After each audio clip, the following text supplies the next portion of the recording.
Welcome to Nanak classes. दोस्तों, Nanak classes के YouTube channel पे आपका स्वागत है। आज है 17 मई और 17 मई 2024 के जितने भी most important Rajasthan current affairs के क्वेश्चन बनते हैं आज हम उनका डिस्कस करेंगे।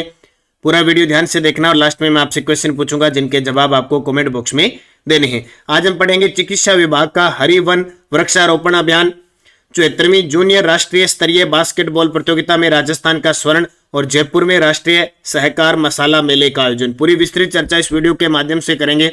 डेली इस समय ये क्लास मिलती है, संडे के दिन वीकली और फिर मंथली क्लास मिल जाती है। तो करें स्टार्ट आज की क्लास। सभी प्यारे साथियों को प्यार भरा नमस्कार, गुड मॉर्निंग। सबसे पहले कल हमने क्या पढ़ा था उसका रिवीजन कर लेते हैं, क्योंकि कल आपको Nanak classes Shiv sir YouTube channel पे शाम को 7 बजे क्लास आती है, वो जरूर देखा करो भाई, रिवीजन क्लास। ठीक है, हमने कल पढ़ा कि राजस्थान की राजनीतिज्ञ कमला बेनीवाल राजस्थान की पहली महिला मंत्री बनी, पहली उप मुख्यमंत्री महिला के रूप में बनी, त्रिपुरा, मिजोरम और गुजरात की राज्यपाल रही। मुकुंदरा हिल्स की वनकर्मी प्रेम कंवर का चर्चा में रहने के कारण भारत से एकमात्र मगरमच्छ रेस्क्यू एक्सपर्ट बनी। हाल ही में चर्चित तांबे की खान कोलीहान खदान किस जिले में है? नीम के थाना में। और 16वीं राजस्थान विधानसभा में महिला विधायकों की संख्या कितनी है? 20। और सिलवा गांव बीकानेर में किस देश के ग्रीन हाउस की डिजाइन पर राजस्थान में पद्म स्मारक पुस्तकालय का निर्माण किया गया? स्विट्जरलैंड। ये कल हमने पढ़ा था। इसकी क्विज आपको टेलीग्राम, जो नानक क्लासेस शिव सर नाम से टेलीग्राम है, ये ज्वाइन कर लो। Nanak classes Shiv sir video की डिस्क्रिप्शन में लिंक है, वहां आपको डेली देखो इस प्रकार पीडीएफ क्विज वगैरह आपको सारी प्राप्त हो जाती है। कोई भी समस्या है स्टडी रिलेटिव, आप मेरा इंस्टाग्राम पर्सनली फॉलो मुझे कर सकते हैं। कोई भी समस्या है आप वहाँ पूछ सकते हैं। इसकी शाम को वापस revision class Nanak classes Shiv sir जो दूसरा यूट्यूब चैनल है वहाँ आती है। और उसके बाद नानक क्लासेज ऐप में चल रही जनवरी से दिसंबर 2024 की टेस्ट सीरीज, जिसमें डेली टेस्ट मिलता है, वीकली टेस्ट मिलता है और मंथली टेस्ट मिलता है और मंथली पीडीएफ मिलती है। आप उसका प्रिंट निकाल सकते हैं। अभी 50% छूट चल रही है, तो इसका फायदा उठालें। पूरे 1 साल का करंट आपको यहाँ मिलेगा, कोई झंझट नहीं रहेगी। करें आज की क्लास की शुरुआत। पहला प्रश्न, राजस्थान में किस विभाग द्वारा 1 से 31 जुलाई 2024 तक हरि वन वृक्षारोपण अभियान चलाया जाएगा? यानी जुलाई महीने, पूरे जुलाई महीने में हरि वन वृक्षारोपण अभियान चलाया जाएगा। और वो किस विभाग के द्वारा चलाया जाएगा? किस विभाग के द्वारा चलाया जाएगा? चिकित्सा व स्वास्थ्य विभाग।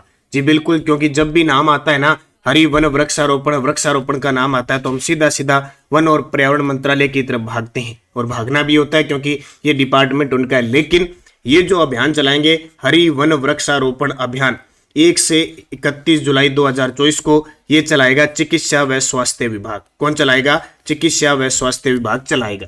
अब देखो, राजस्थान पत्रिका समूह भी एक अभियान चला रहा है। कौन सा? अमृतम जलम। याद होगा आपको, अक्सर न्यूज में रहता है अमृतम जलम। ये प्रश्न आ सकता है कि अमृतम जलम का संबंध किससे है? राजस्थान पत्रिका समूह से हाल ही में चर्चा में है। एक अजमेर का चौरसियावास तालाब, उसको विकसित किया गया है। अल्ट्राटेक सीमेंट कंपनी और राजस्थान पत्रिका समूह दोनों ने मिलकर एक अभियान चला रखा है, यशस्वी सरपंच अभियान, जिसके तहत जो सामुदायिक क्षेत्र में, अपने पंचायत क्षेत्र में अच्छा काम करे सरपंच है, उनको सम्मानित किया जा रहा है। और वन व पर्यावरण मंत्रालय की बात करूं तो मैं राजस्थान के अंदर नई 5 जून 2023 को नई वन नीति आई है। और राजस्थान की हाल ही में जलवायु परिवर्तन नीति भी कब जारी की गई है? 5 जून को। यह भी असिस्टेंट प्रोफेसर में पर्सन आया है।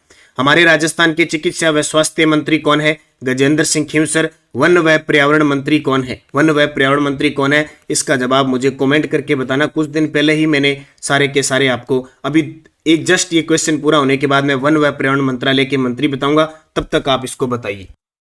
देखिए पूरी डिटेल। चिकित्सा व स्वास्थ्य विभाग प्रदेश के समस्त शिक्षण इनकी चिकित्सा संस्थान है, शिक्षण चिकित्सा संस्थानों में पर्यावरण संरक्षण और हरियाली में वृद्धि की दृष्टि से हरि वन वृक्षारोपण अभियान चलाया। अतिरिक्त मुख्य सचिव श्रीमती सुब्रा सिंह के निर्देशन पर संचालित होने वाले संस्थान के तहत राज्य की चिकित्सा संस्थानों में लगभग 1 लाख पौधे लगाए जाएंगे। भी टोटल 1 लाख पौधे लगाए जाएंगे। सामुदायिक स्वास्थ्य केंद्र और इससे निचले स्तर के चिकित्सा संस्थानों में 5 और इससे उच्चतर जो चिकित्सा संस्थान है उनमें 10 पौधे लगाए जाएंगे। कितने? 10। ये शिक्षण नहीं है, चिकित्सा संस्थानों में 10 पौधे लगाए जाएंगे। ठीक है, तो ये डिपार्टमेंट किसका आ गया? चिकित्सा विभाग का आ गया। ये देखिए 1 लाख पौधे प्रदेश के चिकित्सा संस्थानों में लगाए जाएंगे हरि वन वृक्षारोपण अभियान के तहत 1 से 31 जुलाई। कौन सा विभाग लगाएगा? चिकित्सा व स्वास्थ्य विभाग। दूसरा प्रश्न, इंदौर में आयोजित 74वीं जूनियर राष्ट्रीय स्तरीय बास्केटबॉल प्रतियोगिता में किस राज्य ने स्वर्ण पदक जीता? इंदौर में आयोजित 74वीं जूनियर राष्ट्रीय स्तरीय बास्केटबॉल प्रतियोगिता में किस राज्य ने स्वर्ण पदक जीता? तो ये राजस्थान ने जीता। किसको हराकर? चंडीगढ़ को हराकर। चंडीगढ़ ने रजत और राजस्थान ने स्वर्ण पदक जीता। बात आई है बास्केटबॉल की, तो मैं आप सभी को बता देता हूं राजस्थान का राज्य खेल भी कौन सा है? बास्केटबॉल, जो कब घोषित हुआ था? 1948 में। कब? 1948 में। तो 74वीं जूनियर राष्ट्रीय स्तरीय बास्केटबॉल प्रतियोगिता 2024 आयोजन हुआ इंदौर, मध्य प्रदेश। आयोजन 8 से 14 मई 2024 को भारतीय बास्केटबॉल महासंघ और मध्य प्रदेश राज्य बास्केटबॉल संघ के तत्वाधान में राजस्थान ने चंडीगढ़ को 107 अंकों से हराकर स्वर्ण पदक जीता। और ये पॉइंट नोट कर लेना कि जैसलमेर के अजय कुमार ने शानदार प्रदर्शन करते हुए इसमें मैन भूमिका निभाई थी। इससे पहले राजस्थान ने 9 से 15 अप्रैल 2024 पांडिचेरी में आयोजित यूथ नेशनल बास्केटबॉल प्रतियोगिता में भी स्वर्ण पदक जीता था। ये भी नोट कर लेना और ये भी नोट कर लेना, एग्जामिनर ऐसे प्रश्न पूछेगा। तो 74वीं जूनियर राष्ट्रीय स्तरीय बास्केटबॉल प्रतियोगिता का आयोजन इंदौर, मध्य प्रदेश में राजस्थान ने चंडीगढ़ को हराकर स्वर्ण पदक जीता। इससे पहले पांडिचेरी में यूथ नेशनल बास्केटबॉल प्रतियोगिता हुई थी, उसमें राजस्थान ने स्वर्ण पदक जीता। हाल ही में किस साहित्यकार की पुस्तक मां सबरी का विमोचन किया गया? मां सबरी का नाम सुना होगा, रामायण जब आपने देखी है उसमें नाम आता है। मां सबरी के जूठे बेर राम और लक्ष्मण खाते हैं, खास करके भगवान राम। तो मां सबरी का विमोचन किया गया। यह है साहित्यकार पुरुषोत्तम पल्लव की। किस साहित्यकार की पुस्तक है मां सबरी? पुरुषोत्तम पल्लव की। मनीष कुमार जोशी, डॉक्टर मनमोहन सिंह यादव, सूर्यदेव सिंह बारेट का नाम आपने सुना होगा। बूस्टर डोज में इनकी पुस्तकों की चर्चा करेंगे। तो साहित्यकार पुरुषोत्तम पल्लव की पुस्तक मां सबरी का विमोचन किया गया। राजस्थानी भाषा व संस्कृत अकादमी के पूर्व अध्यक्ष डॉक्टर देव कोठारी ने इसका विमोचन किया। यह पुस्तक जनजातीय परिवेश, कला व संस्कृति का जीवन प्रतिरूप है। यह साहित्यकार पल्लव की 60 वर्षों की सर्जन यात्रा और लंबे शोध का निचोड़ है। तो याद रखना, मां सबरी पुस्तक है किसकी है? साहित्यकार पुरुषोत्तम पल्लव की। अब देखिए, मनीष कुमार जोशी ने के द्वारा लिखित पुस्तक राजस्थानी भाषा की बाल साहित्य पुस्तक खेलरा रो खेल का लोकार्पण किया गया था। डॉक्टर मनमोहन सिंह यादव की पुस्तक कुदरत सु कुचमाद के लिए राजस्थानी भाषा साहित्य व संस्कृत अकादमी ने सूर्यमल मिश्रण शिखर पुरस्कार 2023-24 दिया था। और सूर्यदेव सिंह बारेट द्वारा लिखित पुस्तक है इंद्रधनुष। इनकी चर्चा हम कर चुके हैं। 3 लेखकों के नाम आपको बताए, तीनों बूस्टर डोज में क्लियर हो गए। 19 से 28 मई 2024 तक राष्ट्रीय सहकार मसाला मेले का आयोजन कहाँ किया जाएगा? 19 से लेकर 28 मई तक यानी 10 दिन चलेगा राष्ट्रीय सहकार मसाला मेले का आयोजन कहाँ किया जाएगा? जवाहर कला केंद्र जयपुर। जवाहर कला केंद्र जयपुर में है, जिसकी स्थापना 1993 को हुई थी और इसके जो शिल्पकार थे वो चार्ल्स कोरियल है। सेवर भरतपुर में राष्ट्रीय सरसों अनुसंधान केंद्र है। रानपुरा कोटा केंद्र जयमिनेश आदिवासी विश्वविद्यालय बन रहा है। और बीकानेर के मोमासर में मोमात्सर महोत्सव का आयोजन किया जाता है। तो सहकारिता विभाग व राजस्थान राज्य सहकारी उपभोक्ता संघ के संयुक्त तत्वाधान में 10 दिवसीय राष्ट्रीय सहकार मेले का आयोजन 19 से 28 मई को जवाहर कला केंद्र जयपुर में किया जाएगा। उद्देश्य क्या है? मेले के आयोजन से उत्पादक किसानों और आम नागरिक दोनों को ही लाभान्वित किया जाता है। साथ ही जयपुर वासियों को शुद्ध मसाले एक स्थान पर उपलब्ध हो जाते हैं। तो किसके लिए? मसालों के लिए मेला लगता है राष्ट्रीय स्तर का। तो राष्ट्रीय सहकार मसाला मेला, और एग्जामिनर इस क्वेश्चन को पूछता है। और इसका आयोजन लगभग जवाहर कला केंद्र जयपुर में होता है। 10 दिवसीय होगा। 19 मई से स्टार्ट होगा, 28 मई तक चलेगा। ठीक है, तो ये इंपॉर्टेंट प्रश्न आप याद रखोगे। अगला, बेटी बचाओ बेटी पढ़ाओ योजना के अंतर्गत नवाचार कॉफी विद डिविजनल कमिश्नर का आयोजन किस जिला प्रशासन द्वारा किया गया? इंपॉर्टेंट है। बेटी बचाओ बेटी पढ़ाओ, जिसकी शुरुआत 22 जनवरी 2015 को पानीपत हरियाणा से प्रधानमंत्री नरेंद्र मोदी ने की थी। अपने राजस्थान से इसकी शुरुआत झुंझुनू से हुई थी। और बेटी बचाओ बेटी पढ़ाओ की ब्रांड एम्बेसडर अवनी लेखरा है। इसके अंतर्गत नवाचार कॉफी विद, ये देखो कॉफी पी रही है बच्चियां, कॉफी विद डिविजनल कमिश्नर का आयोजन किस जिला प्रशासन के द्वारा किया गया? पाली जिला प्रशासन के द्वारा किया गया। और पाली अब एक संभाग बन चुका है। तो पाली जिले के संभागीय आयुक्त ने इन बच्चों के साथ संवाद किया। तो पाली जिला प्रशासन व महिला अधिकारिता विभाग के संयुक्त तत्वाधान में बेटी बचाओ बेटी पढ़ाओ योजना के अंतर्गत पाली जिले ने नवाचार करते हुए जिला परिषद में कॉफी विद डिविजनल कमिश्नर के साथ 10वीं से 12वीं कक्षा की 100 बालिकाओं के साथ रोचक संवाद कार्यक्रम आयोजित किया। इतना ध्यान रखना। अब बात पाली की आई है तो पाली एक तो नंबर 1 चर्चा में ये रहने का कारण है कि पाली एक संभाग बन गया। ये पहले आता था जोधपुर संभाग में, अब पाली संभाग में 4 जिले आते हैं, खुद पाली, जालोर, सिरोही और सांचौर। ठीक है, पाली जिले में विश्व का पहला सबसे बड़ा ओम आकार का योग विश्वविद्यालय और ओम मंदिर का लोकार्पण हाल ही में मुख्यमंत्री भजन लाल शर्मा ने किया। 2023 जनवरी के अंदर रोहट पाली में राष्ट्रीय स्काउट गाइड का आयोजन किया गया था 4 से 10 जनवरी को। इस कारण भी पाली क्या है, चर्चा में आया था। ठीक है, तो ये चीज आपको याद रखनी। अगला प्रश्न देखो, परिवहन विभाग द्वारा पहले सरकारी ऑटोमेटिक वाहन टेस्टिंग सेंटर किन जिलों में स्थापित किए जाएंगे? आज तक सारे के सारे निजी थे, अब पहली बार परिवहन विभाग द्वारा। अच्छा, मैंने एक प्रश्न पूछा था वन व पर्यावरण मंत्री का था, वन व पर्यावरण मंत्री का प्रश्न पूछा था, इसका जवाब पता नहीं कुछ विद्यार्थियों ने दिया नहीं। याद रखना, संजय शर्मा स्वतंत्र प्रभार राज्य मंत्री है। संजय शर्मा वर्तमान में राजस्थान के वन व परिवहन पर्यावरण मंत्री हैं। अब बात आई है परिवहन की, तो राजस्थान के परिवहन मंत्री कौन है? तो राजस्थान के परिवहन मंत्री हैं कौन? डॉक्टर प्रेमचंद बेरवा, जो उच्च शिक्षा मंत्री भी हैं, तकनीकी शिक्षा मंत्री भी हैं, आयुर्वेद मंत्री भी हैं और उप मुख्यमंत्री भी हैं, जो दुद्दू से विधायक है। तो परिवहन विभाग द्वारा पहले सरकारी ऑटोमेटिक वाहन टेस्टिंग सेंटर किन किन जिलों में स्थापित किए जाएंगे? तो ये एक तो जयपुर में और एक जोधपुर में, एक जयपुर में और एक जोधपुर में।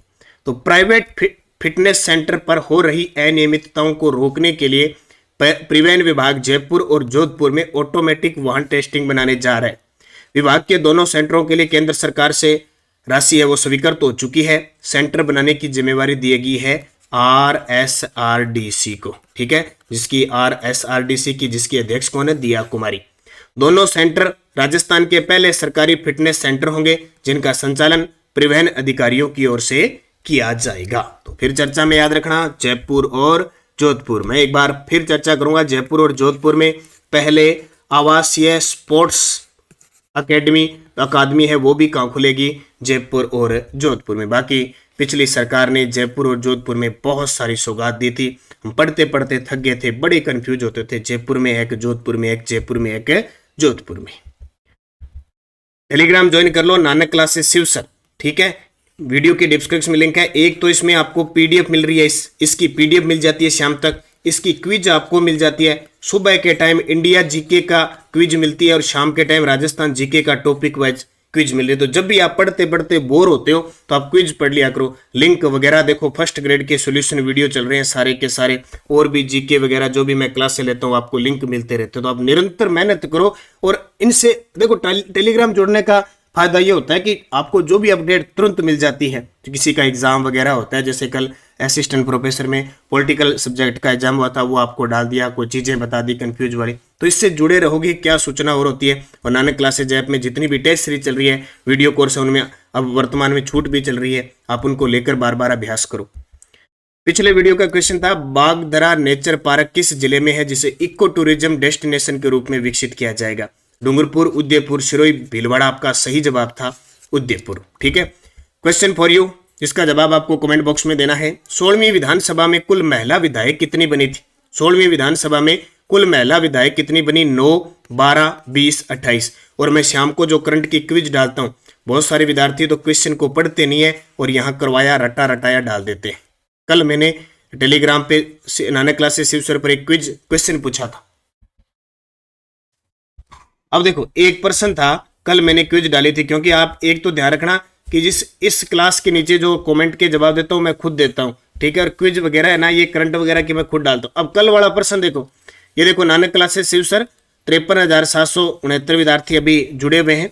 ये प्रश्न डाला था मैंने कि 16वीं राजस्थान विधानसभा में भाजपा महिला विधायकों की संख्या 36% ने 20 उत्तर दे रखे हैं। इसका मतलब ये 36% लोग हैं, इन्होंने प्रश्न को पढ़ा ही नहीं, इन्होंने आज सुबह वाला करंट देखा और उसके हिसाब से सीधा 20 लगा दिया। प्रश्न में चेंज देखो, 16वीं राजस्थान विधानसभा में भाजपा महिला विधायकों की संख्या पूछी थी, और ये 39% तो बाद में आंकड़ा आया है, लास्ट वालों ने कोई दिमाग लगाया है। बाकी तो देखो 16वीं राजस्थान विधानसभा में कुल पूछे तो 20, भाजपा की पूछे तो 9, कांग्रेस की पूछे तो 9, अन्य पूछे तो 2। तो प्रश्न को बड़ा करो। अब नीचे ये प्रश्न देखो, हाल ही में राज्यपाल कलराज मिश्र ने किस विश्वविद्यालय को, मैंने पहले दिन आपको 2020-21 का पूछ लिया था और आप सारे उत्तर मोहनलाल सुखाड़िया लगा रहे थे। आज मैंने 2022 इसका 19-20 का पूछा था और अब आपने 20-21 वाला बता दिया, तो दोनों उल्टो थे। आप प्रश्न को पढ़ा करो, फिर क्विज का जवाब दिया करो। ये आदतें है ना, ये गंदी आदतें होती है, ये गंदी आदतें आपको लेके बैठ जाती है मेन पेपर के अंदर। तो ये ध्यान रखा खास करके, आपके लिए फायदा है, बाकी आपकी मर्जी। अब आपके लिए क्वेश्चन तो ये बताना है कि 16वीं विधानसभा में कुल महिला विधायक कितनी बनी, 9, 12, 20, 28। प्रश्न को सही पढ़ के उत्तर देना है। अब यस्टरडे डॉज शुष्क सांगवान वन है और राजस्थान के किस भाग में पाए जाते हैं, दक्षिण भाग में पाए जाते हैं। उदयपुर, डूंगरपुर, बांसवाड़ा, प्रतापगढ़। हनुमानगढ़, जयपुर, बूंदी, बांसवाड़ा में सबसे ज्यादा बारिश बांसवाड़ा में होती है। काली सिंध, पार्वती नदियां मध्य प्रदेश से निकलती है और वागड़ नामक उबड़ खाबड़ सतह और विच्छेदित जो स्थला करती है वो माही नदी निर्माण करती है इसका। और राजवल्लभ, रूपावतार, देव मूर्ति प्रकरण, वास्तुसार ग्रंथों का संबंध है मंडन से। किससे? मंडन से। तो ये आपको ध्यान रखना है। ये क्वेश्चन पूछे जा रहे हैं आरपीएससी सेकंड ग्रेड एग्जाम 30 जुलाई 2023 के पेपर में पूछे गए। चांदकर्ण शारदा और हरविलास शारदा राजस्थान में किस संस्था से संबंधित थे? 1911 और 1912 में गोविंद गुरु की गतिविधियों का मुख्य केंद्र कहां था? मत्स्य संघ का व्रत राजस्थान में विलय कब हुआ? कौन सा दुर्ग कोषवर्धन दुर्ग के नाम से जाना जाता है? और लोक देवता हड़बू जी का मुख्य मंदिर कहां स्थित है? पांचों के जवाब आपको कमेंट बॉक्स में देने हैं। जाते जाते भाई वीडियो को लाइक शेयर करना। आज 1-2 मिनट आपकी एक्स्ट्रा ली वो चीजें बताने के लिए, ताकि आप आंख खोल के काम करो, आंख खोल के याद करो और बड़े मनन शिद्दत के साथ पढ़ते रहो। निश्चित आपको सफलता मिलेगी। आप मुझसे राजस्थान जीके स्पेशल पढ़ना चाहते हैं तो नानक क्लासेज ऐप ज्वाइन करके कंप्लीट इतिहास, कला, संस्कृति और या कॉम्बो चारों की चारों पढ़ सकते हैं। तो निरंतर मेहनत करें अच्छे तरीके से। धन्यवाद। जय हिंद, जय भारत, जय राजस्थान।